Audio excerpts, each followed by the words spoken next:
penal. Cada una de esas 3 cámaras está integrada por 4 magistrados, 3 por 4, 12, y el presidente de la Corte Suprema de Justicia, que a la vez es presidente del organismo judicial, o presidente del organismo judicial, que a la vez es presidente de la Corte Suprema de Justicia. Él no integra cámara. Entonces, así está integrado en razón del grado. Hablábamos de una primera y una segunda instancia, verán, razón de la jerarquía. Y en la última clase estábamos hablando de la competencia en razón de la cuantía, y habíamos dicho que hay básicamente 3 cuantías. La ínfima cuantía, que ya lo saben, es derecho positivo no vigente. Está la menor cuantía, que es para conocer asuntos que no superen los 80,000 quetzales. Y de los 80,000 quetzales, 1 centavo en adelante, tenemos la mayor cuantía. Ínfima, menor y mayor cuantía. Pero en la última clase, y ahora sí ya ese sería el punto en el que estamos, habíamos estado analizando y explicando lo relativo al artículo 8 del Código Procesal Civil y Mercantil. Ustedes se recordarán. Entonces, no sé si hay alguna duda en cuanto al artículo 8, que ya no lo voy a volver a repetir, porque sería pues ya innecesario, toda vez que lo abarcamos ya en una clase, pero si alguien tiene alguna duda, y si no, ya continúo con la clase del día de hoy. Gaby Flores, un gusto saludarle. Gaby, ¿cómo está? Buena tarde. Buenas Buena tardes, noche ya. Yo con una duda, fíjese que no me quedó claro el artículo 8, sería tan amable volverlo a explicar, por favor. Está muy bien. ¿Qué parte del artículo 8 no está claro, Gaby? Porque ahí hay 3 Inciso puestos. 2. El inciso 2, licenciado. El inciso 2. Vale. Por favor. En cuanto al inciso 1, esto es cómo determinar la competencia en razón de la cuantía, porque yo les dije que es fácil decir la menor cuantía es hasta 80,000 quetzales, mayor cuantía de 80,000 quetzales, 1 centavo en adelante. Eso es fácil, pero eso tiene reglas, y las reglas las plantea de manera específica el artículo 8. Entonces, en cuanto al numeral 1, no se computarán intereses devengados, quiere decir de que únicamente para el cálculo de esos 80,000 quetzales, hasta 80,000 quetzales en la menor cuantía, y de 80,000 quetzales en adelante para la mayor cuantía, no se toma como cálculo los intereses que, si se pactaron, ya pues se hubieran devengado. Eso ya no. Pero en relación a su pregunta, Gaby, platicábamos de que muchas veces las pretensiones que se plantean en los órganos jurisdiccionales surgen de contratos civiles o mercantiles en que se acordaron, ya sea un contrato verbal o escrito, a través de pagos parciales o saldos de obligaciones. Y entonces, el numeral 2 del artículo 8 nos estipula que cuando se va a pretender, o la pretensión es pagos parciales o saldos de obligaciones, el cálculo se va a hacer basado por el valor original de la obligación, no por el saldo parcial que se tenga. Entonces ya estipulábamos en un ejemplo, yo les decía de que hicimos un contrato de compraventa a plazos, por ejemplo, por poner un ejemplo, contrato de compraventa a plazo, así lo vamos a llamar coloquialmente. El contrato fue por 200,000 quetzales, pero ya la persona logró pagar 150,000 quetzales de esos 200,000. Entonces quiere decir que ya la deuda que va a ir a cobrar vía judicial va a ser únicamente de 50,000 quetzales. Ya solo eso es lo que va a ir a pretender, el cobro de los 50,000 restantes de los 200,000 que fue el contrato original. La pregunta es, como ya solo se va a ir a realizar el cobro, la pretensión es 50,000 quetzales, ¿este es un asunto de menor cuantía o es un asunto de mayor cuantía? Pregunto. Mayor cuantía, licenciado. Buenas noches, Lady. ¿Por qué es menor cuantía si solo estamos cobrando 50,000 quetzales? Porque lo que él va a reclamar son los 50,000 quetzales, pero ¿cuánto era el monto? Se me olvidó. De 100,000, ¿verdad? 200,000 quetzales, o 100,000, cualquiera.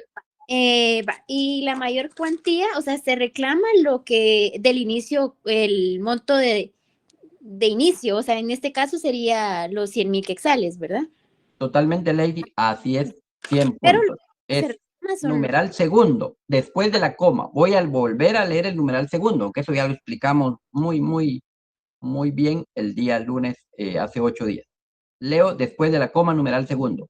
La competencia se determinará por el valor de la obligación o contrato respectivo. Punto. No sé si quedó claro ya ahí. Pregunto. súper claro, licenciado. Gaby. Licenciado, gracias. Entonces, eso es. Y entonces, ¿alguna otra duda? Si no, comenzamos la clase del día de hoy. Está claro, licenciado. Gracias, Pablo. Gusto saludar. Entonces, para ir entendiendo, yo ya había quedado de tarea la lectura, análisis y comprensión de los primeros 24 artículos del Código Procesal Civil y Mercantil, y era muy importante porque todos estos artículos, los primeros 24, nos determinan básicamente reglas para determinar la competencia de la jurisdicción que tienen los jueces, la competencia. Entonces, por ejemplo, el artículo 9 es un artículo que nos estipula que si en dado caso en un proceso hubiera divergencia o duda acerca de la cuantía del litigio, que las cuantías, estamos hablando de competencia en razón de la cuantía, el artículo nos estipula que el juez va a decidir sobre esa competencia oyendo a las partes por un término de 24 horas. O sea, ahí hay un artículo que nos va a estipular si en dado caso hubiera duda de la competencia en razón de la cuantía, pues le da audiencia a las partes para que oyéndolos él decida si es menor o mayor cuantía. Creo que no necesita mayor análisis el 9.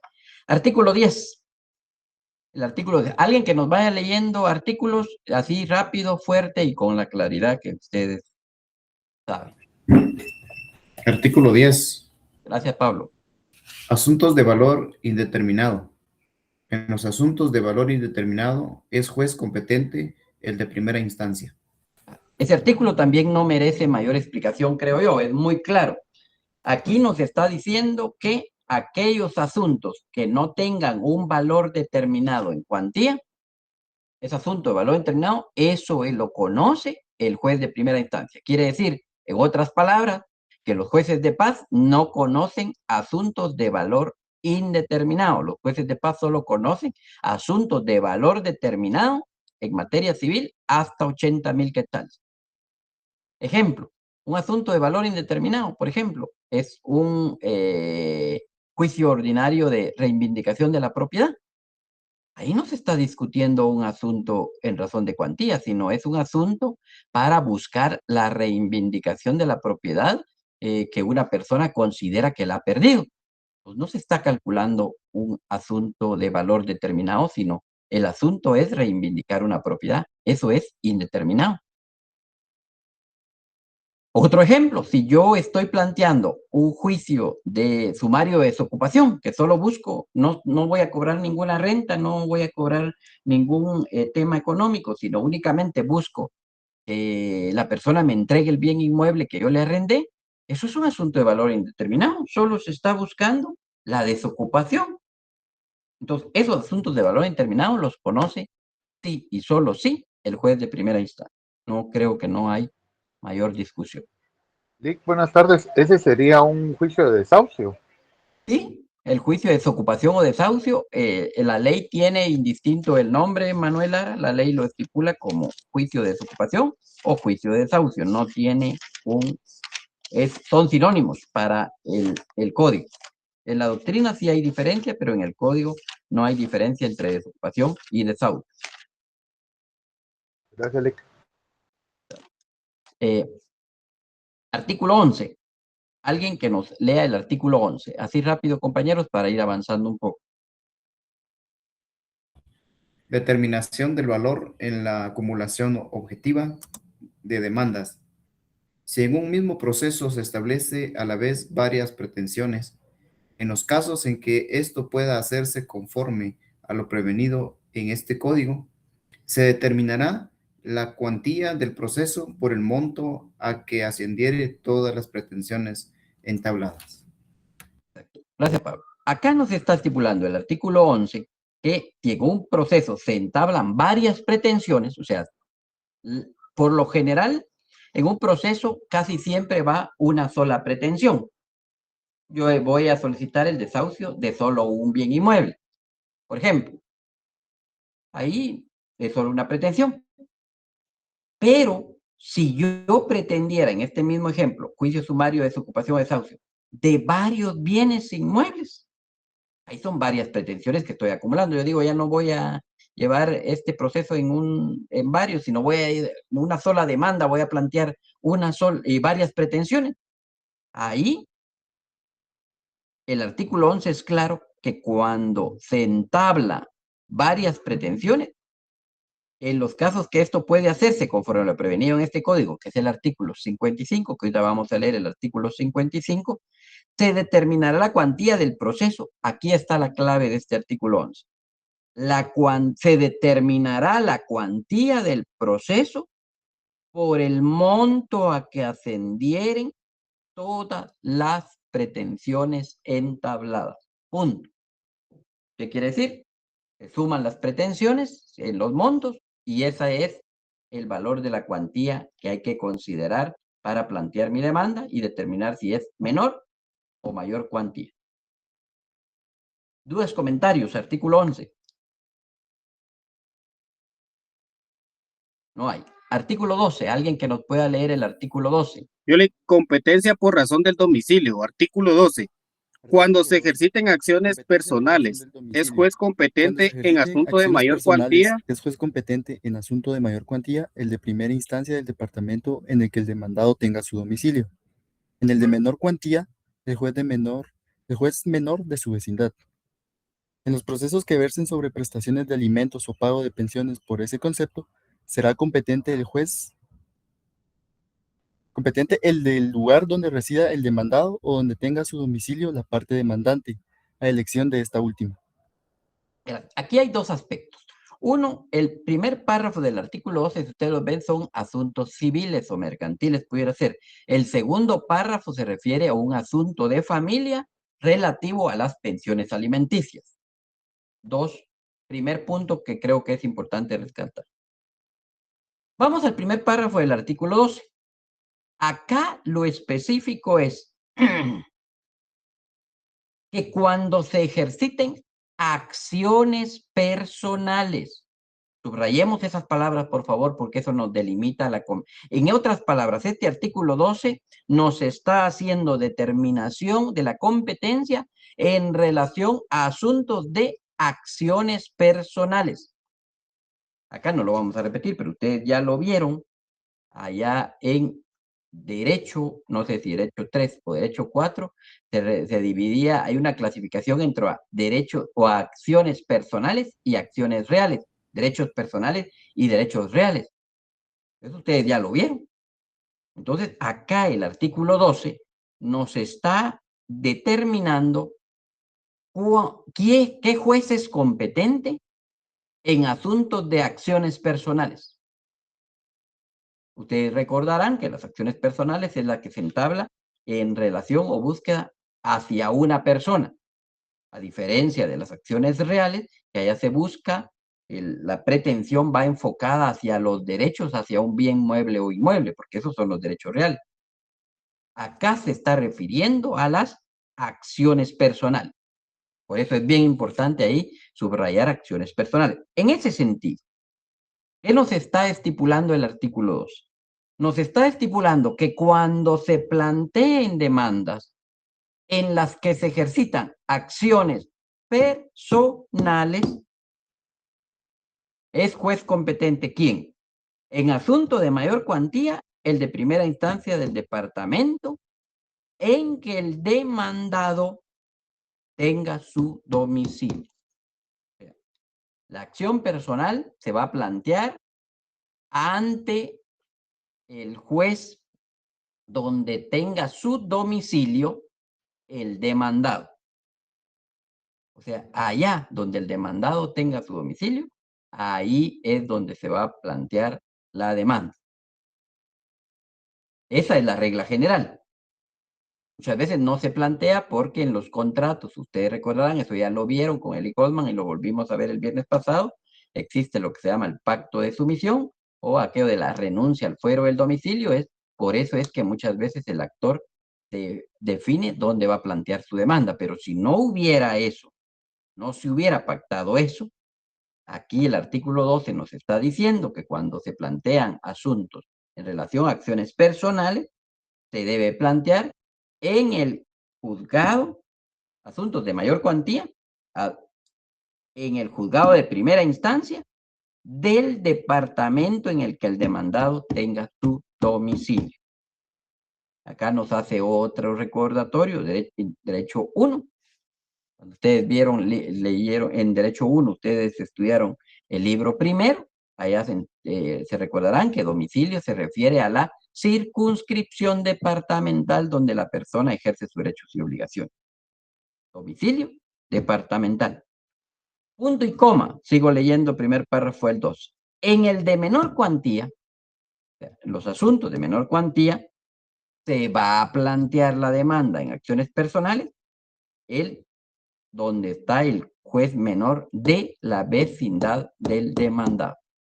Surge otro concepto que es el de la vecindad. Ustedes recordarán que la vecindad no es más que la circunscripción municipal donde la persona ejerce derechos y obligaciones. Eso, el primer párrafo. Y en el segundo párrafo nos está refiriendo, acá es más amplio. Acá, el primer párrafo nos hablaba que es en el domicilio o la vecindad donde tenga el domicilio o la vecindad del demandado. Acá cambia en el segundo párrafo. Y vuelvo a repetirles, ya les lo dije hace un momento, pero lo vuelvo a repetir. Acá se refiere a un asunto del ramo de familia. Y dice, en los procesos que versen sobre prestaciones de alimentos o pagos de pensiones, acá ¿quién es competente? El del lugar donde resida el demandado, primera opción, o donde tenga su domicilio la parte demandante, o sea, el actor, coma. Y después dice, a elección de esta última. O sea, donde va a elegir el actor, ahí va a ser competente, ya sea en el domicilio del demandado o en el domicilio del actor, si fueran diferentes. Acá entiendo yo que la ley privilegia que sea el actor, que casi siempre va a ser una madre de familia, la que elija dónde va a demandar al padre irresponsable que no está pasando la pensión alimenticia. Le permite a ella elegir. ¿Dudas, comentarios del artículo 12? No, licenciado, todo claro. No, gracias. Artículo 13. Voy a leerlo yo para ir avanzando un poco más rápido. 13. El que no tiene domicilio fijo podrá ser demandado en el lugar donde se encuentre o en el de su última residencia. Ahí la ley lo deja amplio. Quiere decir que aquellas personas que hay que demandar pero no tienen un domicilio fijo, hablemos de una persona que labora en ventas a domicilio o no tiene una residencia fija por razones de trabajo o por X razones, pues él no tiene domicilio fijo, podrá ser demandado al lugar donde se encuentre o el de la última residencia que tenga. Artículo 14. Alguien que nos lea el artículo 14. Competencia por domicilio constituido. Quien ha Gracias, elegido domicilio por escrito para actos y asuntos determinados podrá ser demandado ante el juez correspondiente a dicho domicilio. Entonces, aquí también no hay mayor explicación, sencillo. Es si alguien por escrito, o sea, en algún contrato, en algún documento, ahí se fijó el domicilio para actos y asuntos determinados, pues ahí en ese lugar que se estipuló en el escrito, en el documento, ya sea un contrato, un contrato en escritura pública, un contrato en documento privado, lo que sea, se va a respetar eso que se dejó consignado de manera escrita. Ahí no hay pierde también. Artículo 15, alguien que nos lea el artículo 15. Artículo 15. Competencia en la acumulación subjetiva. Gracias, Blanca. Si fueren varios los demandados y las acciones son conexas por el objeto o por el título, pueden ser iniciadas ante el juez del lugar del domicilio de uno de los demandados, a fin de que se resuelvan en un mismo proceso.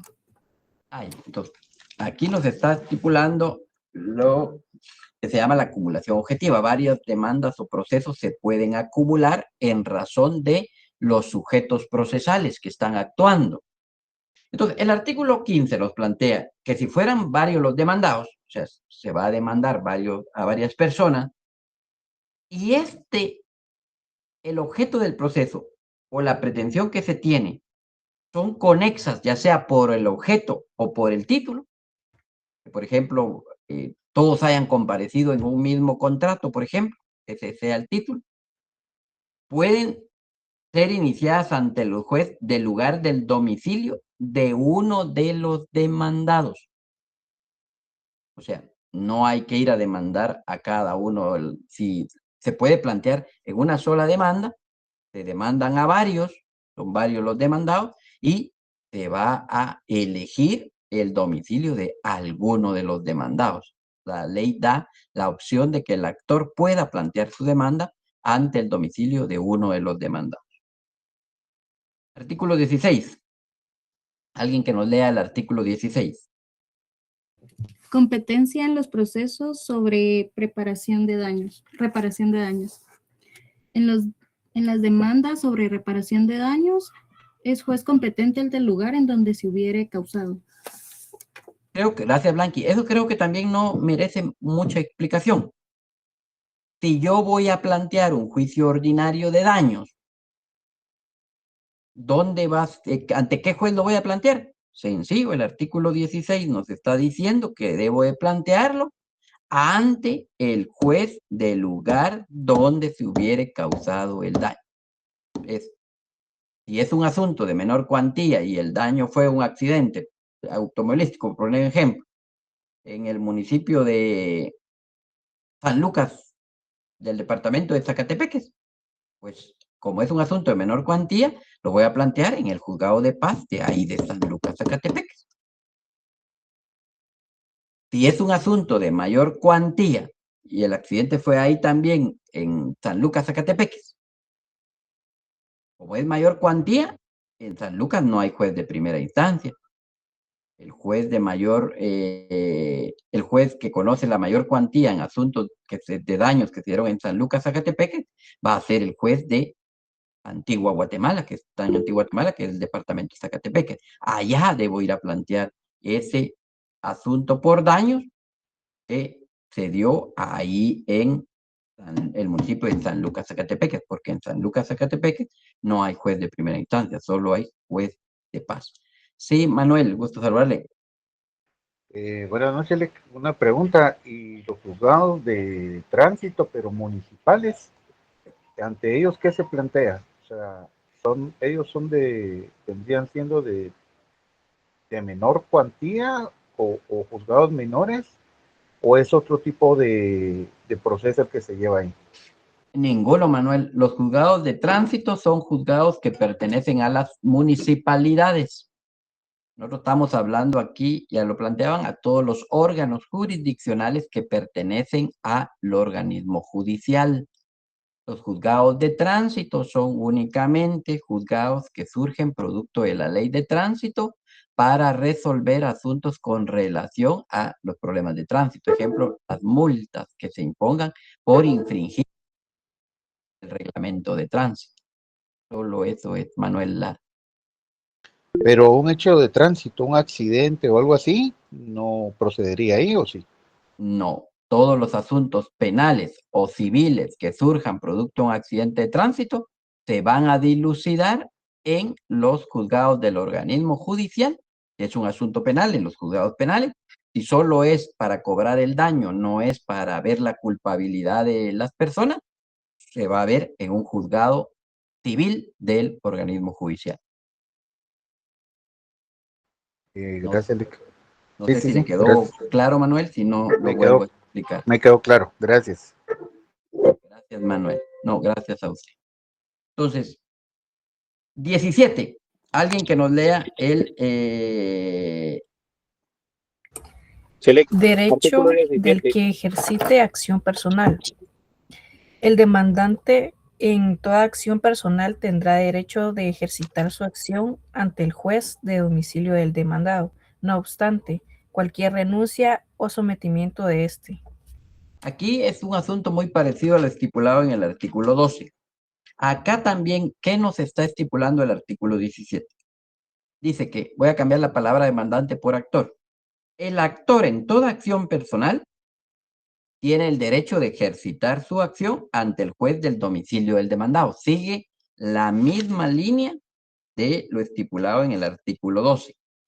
No obstante, cualquier renuncia o sometimiento de esto. O sea, también siempre las competencias, por eso lo miraban con el ICOSMA, prevalece siempre el tema del pacto de sumisión o lo que llamaban la renuncia, el fuero del domicilio. Eso es la primera regla, ¿verdad? Aquí estamos viendo cuando no hay no se ha acordado previamente lo relativo a el pacto de sumisión, que a través de un contrato, pues yo estipule cuál sea la jurisdicción, el órgano competente ante una controversia que surja producto de ese contrato. Ya estamos hablando de estos artículos es cuando no se haya estipulado en el contrato un juez competente previamente. Artículo 18. Alguien que no lea el artículo 18. Competencia por la ubicación Artículo de los 18. inmuebles. Competencia por la ubicación de los inmuebles. Será juez competente cuando se ejerciten acciones reales sobre bienes inmuebles, el del lugar donde estén situados los bienes. Si estos estuvieran en distintos departamentos, el del lugar donde esté situado cualquiera de ellos, con tal que ahí mismo tenga su residencia el demandado y no concurriendo ambas circunstancias, será juez competente el del lugar en que se encuentre el de mayor valor, según la matrícula para el pago de la contribución territorial.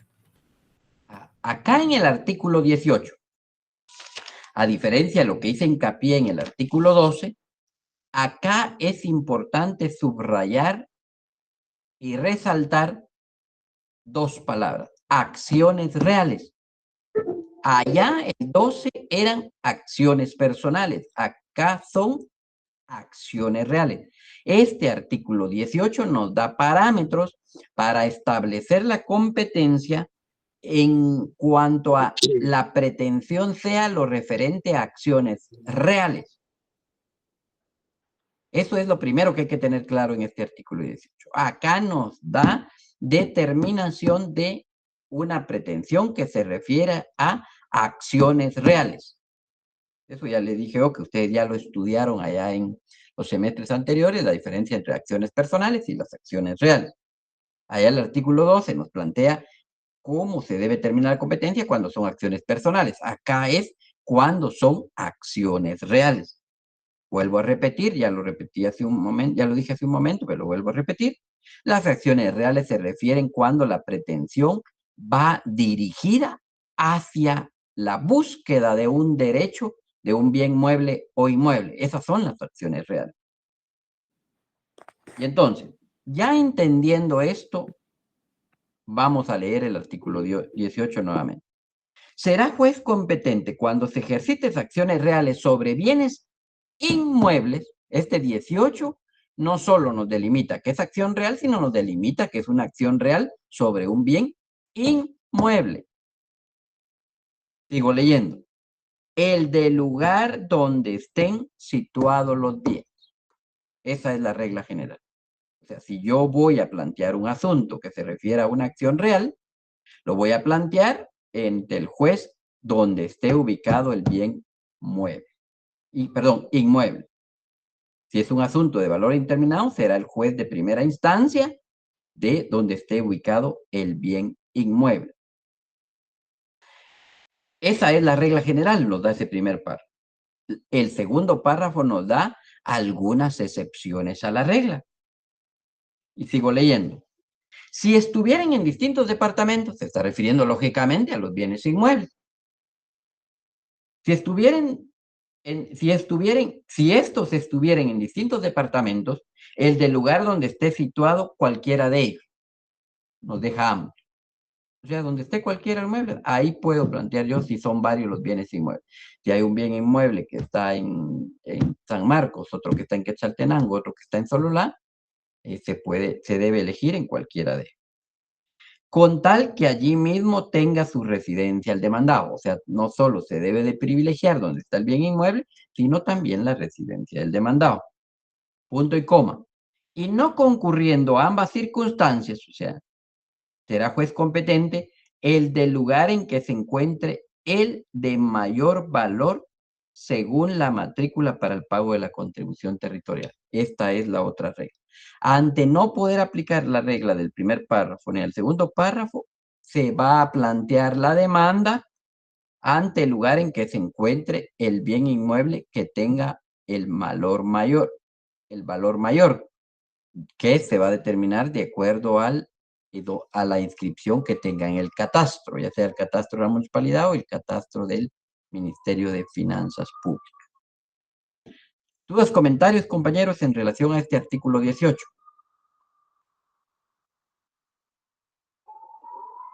Licenciado, es decir, si un bien inmueble, o sea, si son 3 bienes inmuebles, pues, como usted ponía el ejemplo, supongamos en uno en Sololá, otro en Huehuetenango y uno en San Marcos, esos tres bienes tendrían que ir a un mismo lugar, o en el lugar donde esté ubicado, ahí se podría hacer el proceso. Yo puedo plantear mi demanda si es un asunto relativo a acciones reales de bienes inmuebles. Siguiendo el ejemplo, hay un bien inmueble en Quetzaltenango, hay un bien inmueble en Sololá y un bien inmueble en San Marcos.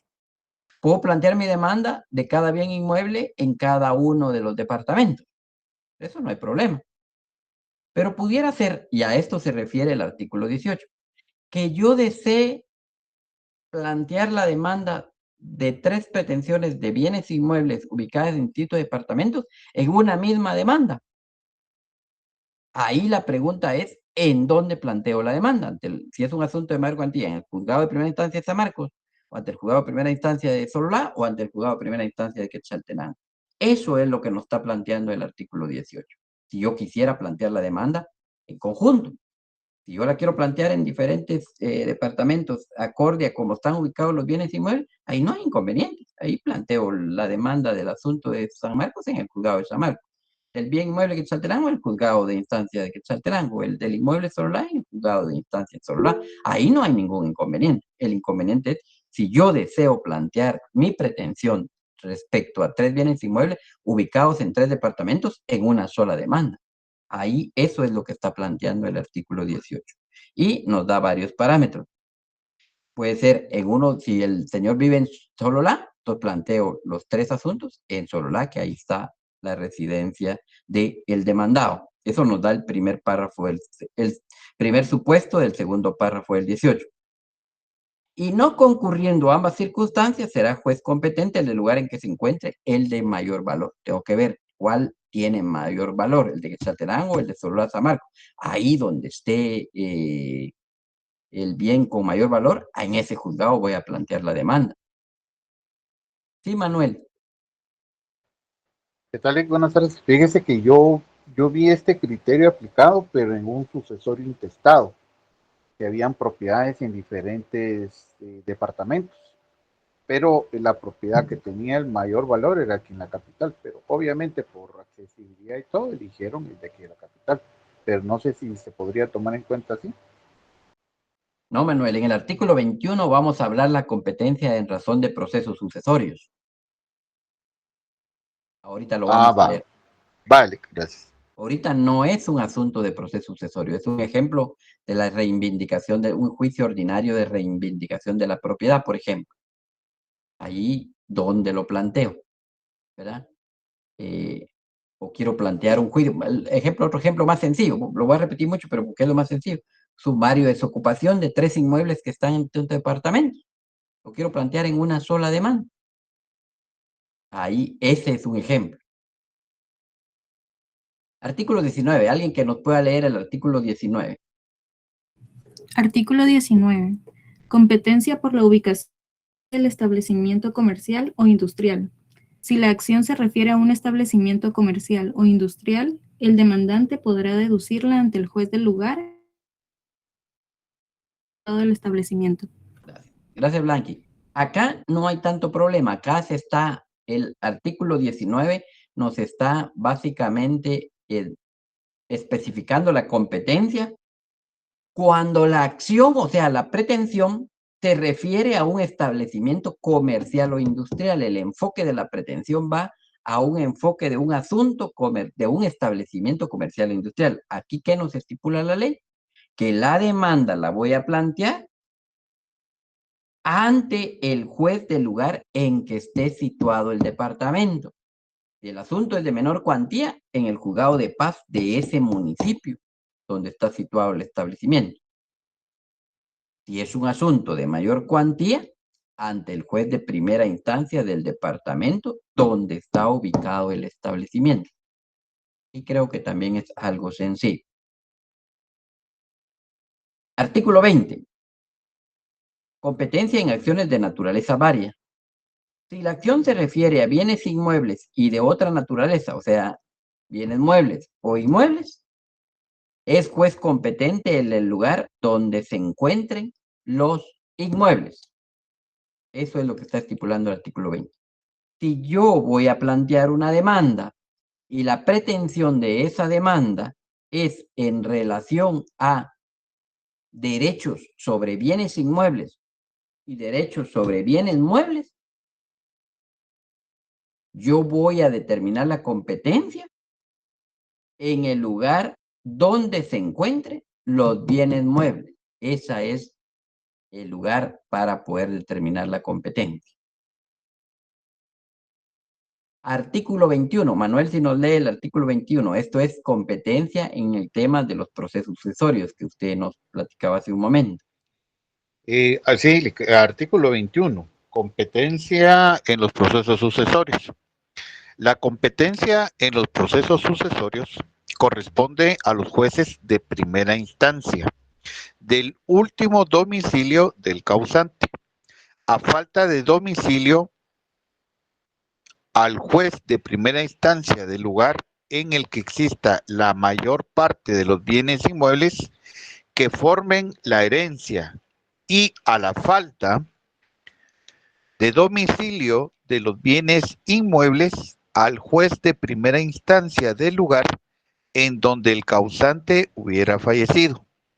Ante el mismo juez deben ejercitarse todos los derechos que de cualquier manera hayan de deducirse contra los bienes de la mortual, mientras no esté firmada la partición hereditaria.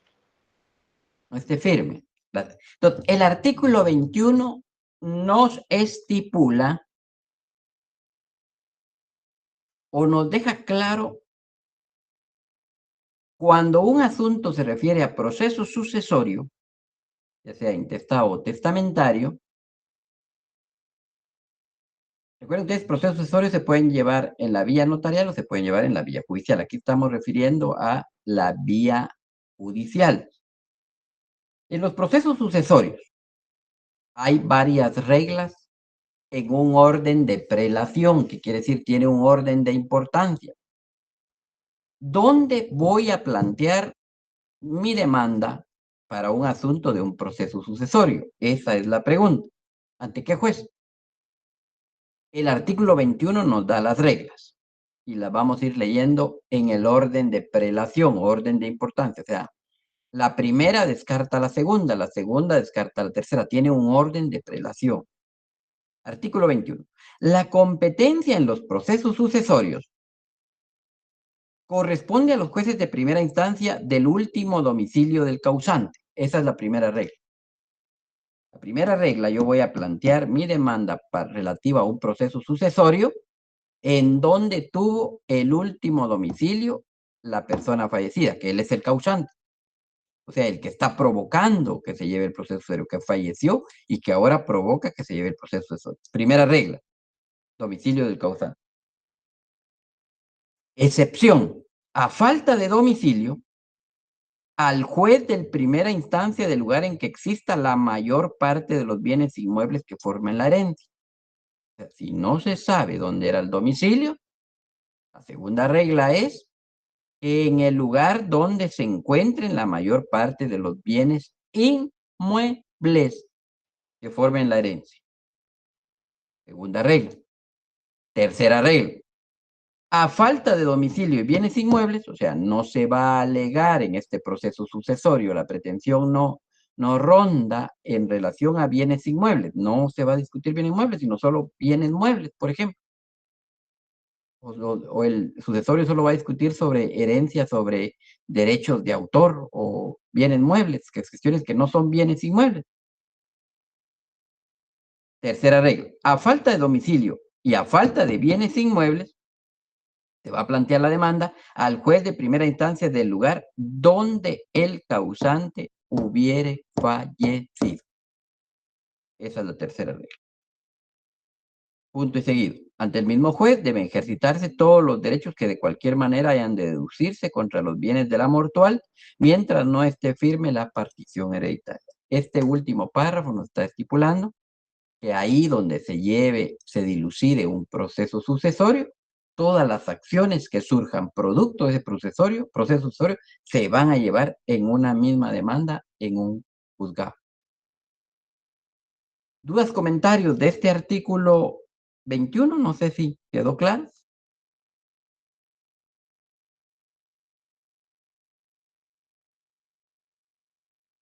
Quedó claro. Artículo 22. Este artículo 22 ya ha causado modificación porque acá está hablando de los juicios de ejecución colectiva. No lo vamos a leer. Y los procesos de ejecución colectiva ya no están regulados acá en el Código Procesal Civil y Mercantil, sino están regulados en una ley especial que se llama la Ley de Insolvencia, que es el Decreto 8-2022. El Decreto 8-2022 es la Ley de Insolvencia, regula todo lo relativo a las ejecuciones colectivas. Entonces, ya no es materia de regulación en el Código Procesal Civil y Mercantil, las ejecuciones colectivas, sino en la Ley de Insolvencia, que lo vamos a ver el otro semestre. Por eso no voy a profundizar en este artículo 22. Artículo 23 también es sencillo. La obligación accesoria sigue la competencia de la principal. Ahí, en muchos procesos hay varias pretensiones. Y hay siempre una pretensión, una o varias pretensiones principales, y van surgiendo pretensiones accesorias. Pero la obligación accesoria, o sea, lo que es secundario, digámoslo así, va a seguir la competencia de la pretensión principal. Donde se determine la competencia principal, ahí se van a ir planteando pretensiones accesorias. Puede ser que la pretensión principal sea, voy a volver a tomar ejemplo, un juicio sumario de desahucio, sea la pretensión principal sea desalojar, desahuciar a la persona, lanzarla del bien inmueble. Y accesoriamente puede ser que se busque, por ejemplo, el pago de los servicios, pago de luz, pago de teléfono, de agua, que se ha dejado pagar en los bienes inmuebles. Esas son algunas pretensiones que pueden ser secundarias, pero la pretensión principal es el lograr el desahucio, la desocupación del bien inmueble. Eso es lo que le interesa principalmente al actor. Entonces, las pretensiones principales marcan la pauta de la competencia y lo accesorio sigue a la competencia principal. Y artículo 24. Se refiere a competencia en los asuntos de jurisdicción voluntaria. Ustedes, como ya leyeron, estudiaron, analizaron e hicieron hasta un su esquema del índice del código, porque eso ya le dijimos que era obligación leerlo, ya lo leímos en la primera clase. ustedes iban a hacer hasta un esquema de cómo está integrado el código. Ustedes sabrán que en el libro 4 del Código Procesal Civil y Mercantil está regulado los procesos de jurisdicción voluntaria. Y entonces los procesos de jurisdicción voluntaria están regulados a partir del artículo 401 del Código Civil. Acá nos da la competencia. Alguien que nos lea el artículo 24, por favor.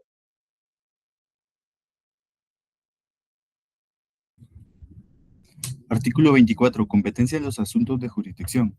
Para el conocimiento de los asuntos de jurisdicción voluntaria, son competentes los jueces de primera instancia, de acuerdo con las disposiciones de este código. Entonces, en los asuntos de jurisdicción voluntaria, ustedes vayan a ver el artículo 401. A partir del artículo 401 inicia el libro cuarto, que eso ya lo vieron ustedes que han estado, ya leyeron el índice, ya hasta hicieron un esquema, lo aprendieron. Ustedes ven que en el libro cuarto están los asuntos de jurisdicción voluntaria. Eso los vamos a estudiar el otro semestre en el segundo curso Derecho Procesal Civil 2. Allá vamos a estudiar los asuntos de jurisdicción voluntaria y vamos a poder ver que esos asuntos de jurisdicción voluntaria que están allá, los procesos sucesorios, el tema del cambio de nombre, todo el tema de los asuntos relativos a la declaratoria de incapacidad, los asuntos de ausencia y muerte presunta, todos esos, el divorcio, separación, todos esos que están allá a partir del artículo 401 en el libro cuarto, esos asuntos que se llaman procesos especiales o de jurisdicción voluntaria, acá el código es claro que todos esos asuntos de jurisdicción voluntaria son competentes los jueces de primera instancia. Asuntos de jurisdicción voluntaria, en otras palabras, no los llevan los jueces de paz, solamente jueces de primera instancia. ¿Dudas, comentarios, compañeros?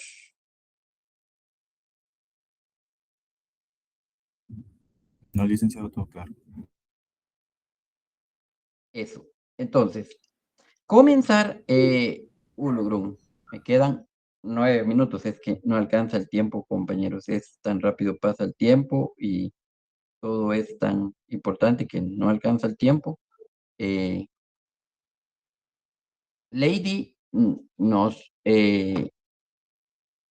plantea una pregunta. Sí, Lady, si nos la puede decir de manera verbal para las personas que están grabando, se lo agradezco un montón porque usted lo anotó ahí, pero mejor si no hace verbal por si alguna persona está grabando para los compañeros que no lograron ingresar. Licenciado, para lo del parcial, estudiaríamos todo lo de los artículos que nos está dando hasta el momento, ¿verdad?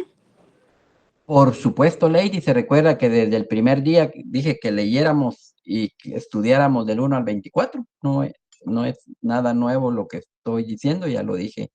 En todas las clases lo he repetido que del 1 al 24 hemos estado hablando. Sí, por supuesto, Lady.